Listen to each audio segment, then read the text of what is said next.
Again, my name is Steve Skowordko. I'm an advanced care paramedic, and we hold a contract with the Saskatoon Regional Health Authority to provide service for Wakaw and surrounding area, and therefore also putting with a contract the paramedics that are in this. And it's been an exciting process and change for us over that last number of years to roll from just emergency services to doing this dual role purpose. So again, we're going to split some of the stuff up here and we'll go from there. Right, can you hear me okay?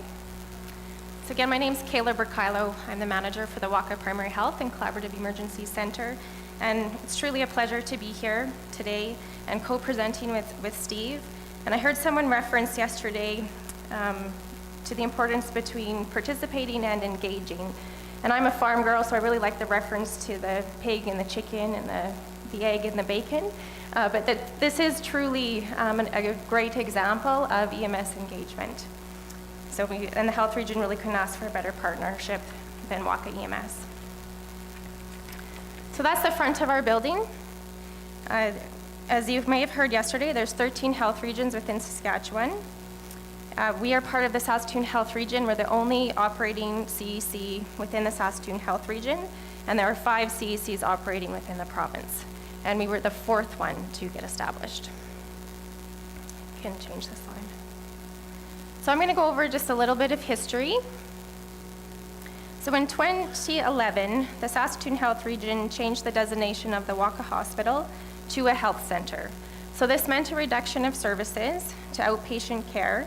So basically there was an RN during the day and lab and x-ray from 8 till noon. And really this was because of the inability to recruit physicians to the community. So with that limited service, there was a large push between the community and the health region. Another partnership emerged in really trying to recruit doctors to the community. That partnership was successful, and there was always a primary health care clinic, but it kind of came and went depending on the doctors and what services were provided. And so that settled out and became fully staffed once again. And so at the time that was all going on, the primary health care clinic was municipally owned and operated. And so with the closure or the conversion of the hospital to the health center, this did bring an opportunity to bring all those different health groups and those health services together in one facility. So the healthcare clinic, although municipally owned and operated, was moved into the health center, as well as home care. And then eventually the clinic transitioned into the health region in October of 2014. So today the clinic operates with 2 full-time permanent doctors, another full-time position which is made up of 3 different part-time physicians, and 1 full-time nurse practitioner. And we do staff a satellite clinic 4 days a week besides the Wakaw clinic, which is 5 days a week, plus some extended hours. And it's important to note that in the recruitment process, having no on-call has become very important for our community, that we're actually being approached by physicians looking at us because there is no on-call responsibility. So what the health center provides during the day, and this is how it looks today, is lab and x-ray, home care, occupational and physical therapy, live well, chronic disease management, mental health and addiction services, population and public health, as well as the clinic. And then we do have some private services of an eye doctor, massage therapy, and a chiropractor. So then in October of 2013, the Ministry of Health announced that a collaborative emergency center would be established in Wakaw.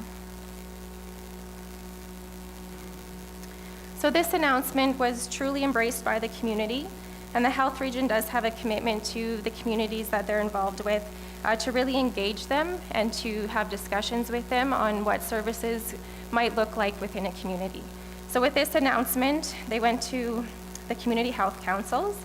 So this is sort of a process that was already established with the health region, and it has membership of town, of the surrounding RMs, the local pharmacy, there's a concerned citizens group, there's a seniors group, so it's quite a diverse group and offers a lot of different opinions and ideas.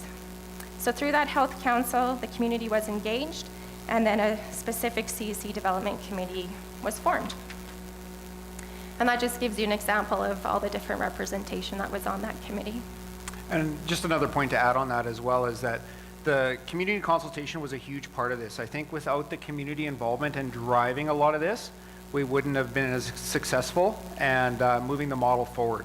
Every one of our community groups pushed very hard to make this move forward and to get that.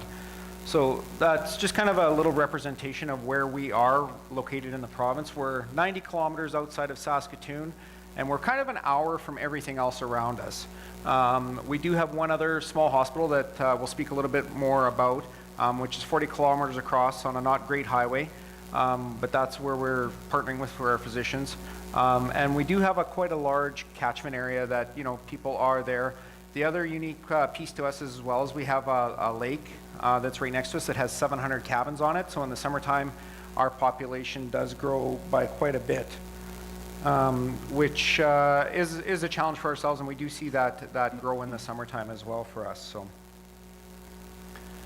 So when we started down this and had the community consultations as well, we looked at facility needs, which was unique to the other collaborative emergency centers that are here in the province of Saskatchewan. All the other collaborative emergency centers are attached to a long-term care facility, and our current long-term care facility didn't have any room to attach us to that, which was one of the considerations. We had what used to be our hospital, so we had the space there. The physicians were already there. It was a great space for us to use. It was the old emergency department. Everything else was there for us to come in and just basically move in and start right away. So there was no renovations needed. There was no other changes that were needed to do that. We looked at what our equipment needs were. They were fairly minimal. A lot of the stuff was already supplied there because it was an emergency department. There was a little bit of upgrades to things like Life Pack 15, a few other minor things that were needed to upgrade as well when it came to some of that. One of the biggest challenges and one of our uniquenesses of our model is the staffing requirements. We looked at a number of other ways, but because of our situation of being an hour away from Saskatoon and Prince Albert, we currently employ 11 casual advanced care paramedics, which helps us fill into our funding model. I don't think if we had that availability of those casual paramedics, that we would have the same success as somewhere else, because it does bring kind of some of the experience of the advanced care paramedic and the experience that they are all usually fairly seasoned paramedics as well. Gives them a little bit of a downtime, and it is a little bit of a change in what their normal kind of day is. And they do find that it is a good kind of switching gears for them, if you want to call that. We also addressed some of the training needs, which included, again, because we were a contracted operation, to integrate with the health region, that we had some of their training to bridge some of those gaps, that we were all speaking the same language when it came to things like total lift movement, some of those other programs that were within the Saskatoon Health region. So that was also something that we looked at when we did that. And then we also went into looking at what a communication strategy was going to be, not only within the Saskatoon Health region, but in the community, and it's still something that we're working on today, which we talk a little bit about later. So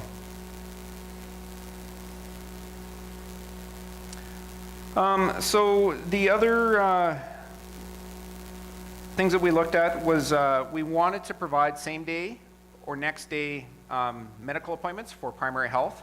That was one of our goals, is that local residents were really feeling a gap when some of the physicians had left, that they couldn't get an appointment to see that primary health care team to get the care that they needed. So that was our biggest goal, was to be able to try and arrange that.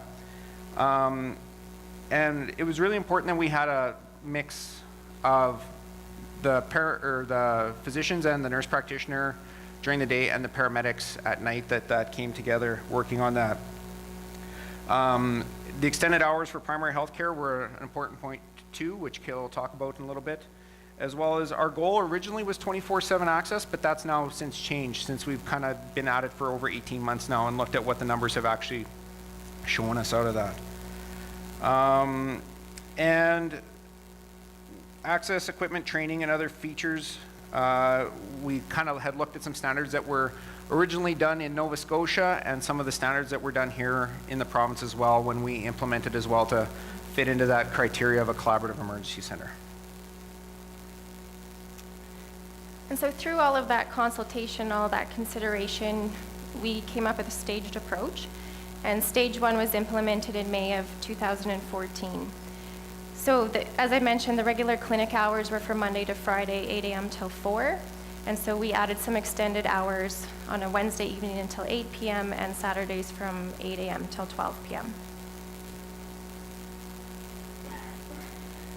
And then we moved into stage 2 in September of 2014. And so this provided access to the center from 8 a.m. till midnight, 7 days a week. So this staff's a paramedic team. There's always an advanced care paramedic along with an intermediate or primary care paramedic.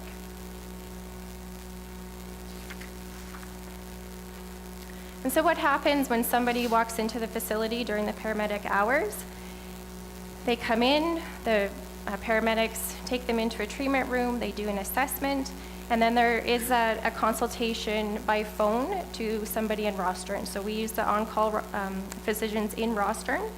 And so through that consultation, through that phone call, then a patient goes one of 3 routes. They're either treated and released, treated and returned, or treated and transferred. So treated and released, they're treated, they're sent home. There's no need for further follow-up. If it's treat and return, they still get to go home, but they're made an appointment that next day to see one of the daytime providers. And then treat and transfer, if they do need a higher level of care, then they're transferred out, usually to Rostern, and Steve will talk to some of the stats around this, and usually by private vehicle. And again, with the consultation with the physician, regardless of whether that patient's a CTAS 1 or a CTAS 5, we have a consultation always with the physician that's over in Rostern.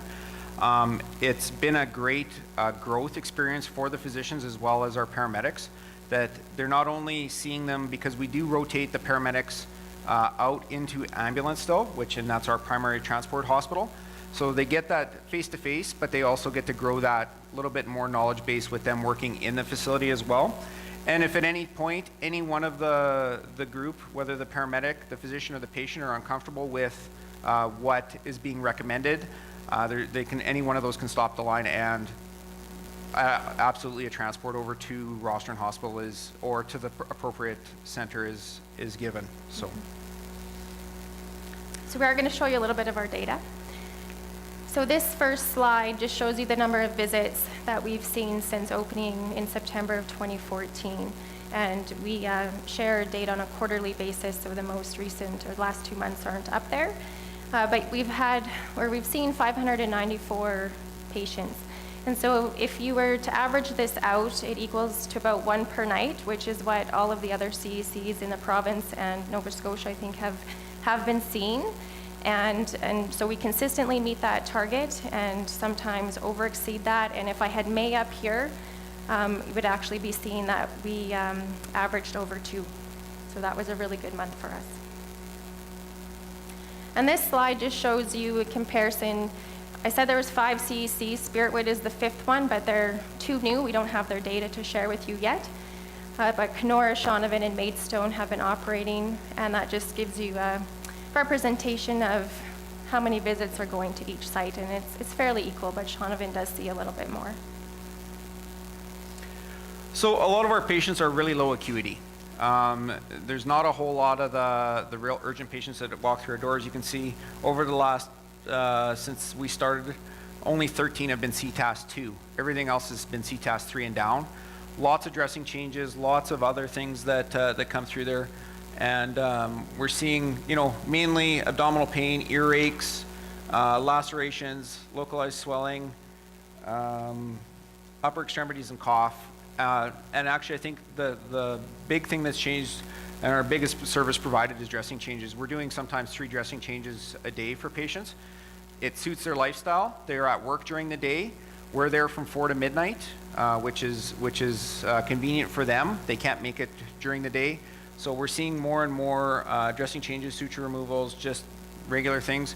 We've also just brought on IV antibiotics first dose for patients now, which is a huge win for us. And then we can also do any subsequent dosing. So if somebody needs to get follow-up antibiotics Q8 hours, we're able to do that and facilitate that in the facility if they're uncomfortable with doing it at home on their own. As well as we had a small pilot project with flu vaccination last year, which we're really looking to grow this year. Previously, public health has come in and done mass clinics, but now that our pharmacists in the community as well as our paramedics can do it, they're looking at maybe redeploying some of those resources to some of their other areas. So we're excited to see what this next flu season brings for us in regards in growing that. And again, it's convenient. Our paramedics are there from 4 to midnight. Again, people are working. Sometimes they work in Saskatoon or Prince Albert as well, and they commute home. Well, it's not convenient for them to come home from work, pick up their kids, and then go back to the city in order to access some of those services. So if we can give it to them right in the community in what works in their schedule, and again, any one of our patients, it's a walk-in appointment. They can access us at any time. The whole goal of the building was, and our plan was to have the building accessible from 8 a.m. to midnight, 7 days a week.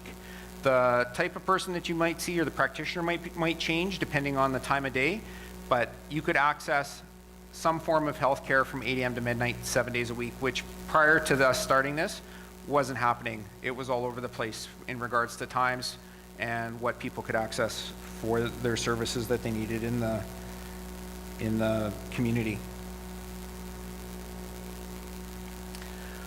Also, just speaking to our treat and our 3 pathways that we have, the treat and release, treat and return, and treat and transfer. We're keeping 62% of our patients in the community, so they're not having to, actually it's closer to 80% if you combine the treat and release and the treat and return. Only 21% of our patients that we have to transfer out at some point.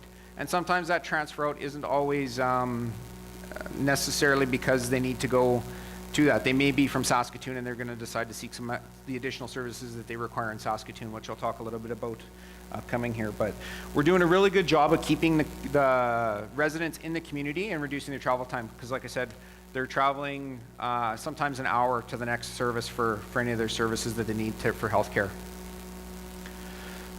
So on the transfer piece of that alone, 94% of our patients are going to rostering, so that's showing us, again, that low acuity, that CTAS 3, 4, and 5. It's a regional hospital. We're not sending to the tertiary Saskatoon that, you know, they don't need the trauma center, they don't need the cath lab, they don't need the resources of a large city center, which, again, the problems that sometimes come up with ER waits and offload delays for ambulances. And out of these total patients that we're transferring, as you can see, we've only sent 3 to Rostern, 2 to City Hospital in Saskatoon, 1 to St. Paul's Hospital, and that 1 to Melfort actually went on their own. And that's a lot of, out of that 94%, only about 10 of those, less than 10% is transferred by ambulance. Most of those transfers are by private vehicle. So when we talk transfers, we're not talking EMS transfers, we're just transferring them over by some other means. The actual acuity level and the ones that we're transferring by EMS are very, very low. So we're doing a good job of trying to keep them in the local area and trying to reduce the pressure on Saskatoon itself. And again, just a little bit of our demographics. We're seeing a lot of our local people, so Wakaw and Cudworth, which are only 10 miles apart or 16 kilometers. That's our biggest group. And then you can see also then our kind of other is our visitors, which is the Saskatoon and then out of the area. We do, again, because of the lake population in the summer, see quite a large number of out of area people, and it's for a lot of minor things, lots of cuts, lacerations. It's a lake, right? Everyone's at lake having fun, at doing their recreational activities around there at that time. So, just some of our uniques. This is again the paramedic model. We're the only model in Canada that staffs an advanced care paramedic and a primary care paramedic. Every other system has some combination of RN paramedic combination, whether it be primary care paramedic or advanced care paramedic. So we're pretty unique in that aspect and pretty lucky. Again, our location affords us to have the advanced care paramedic and the primary care paramedic work as a team.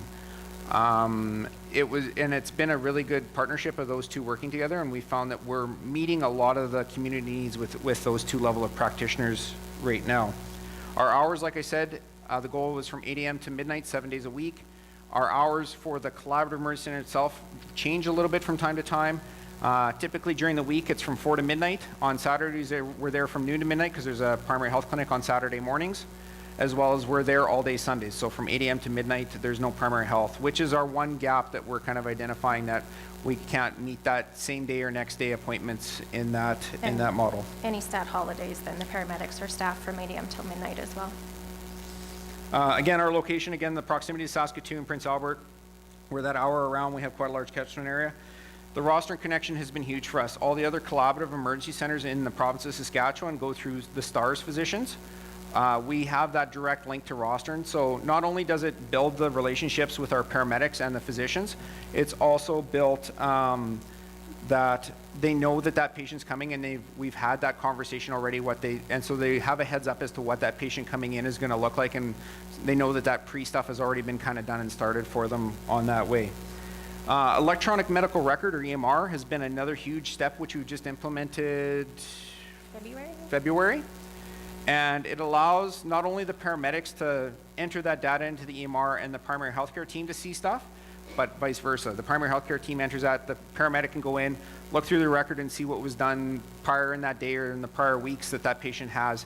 So it gives a better overall picture as to what's actually happening with this patient and what the go-forward plan might be with the patient. There might be some notes or other data on there that says, well, this patient is going towards this or what we need to do. They were there a week ago for antibiotics, but that hasn't been resolving it, so how can we maybe manage that or move that forward in an example for them?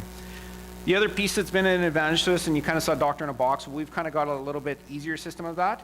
It's video, and it's like a FaceTime, but it's a secure computer-to-computer interface, which allows the physicians to actually lay eyes on the patient.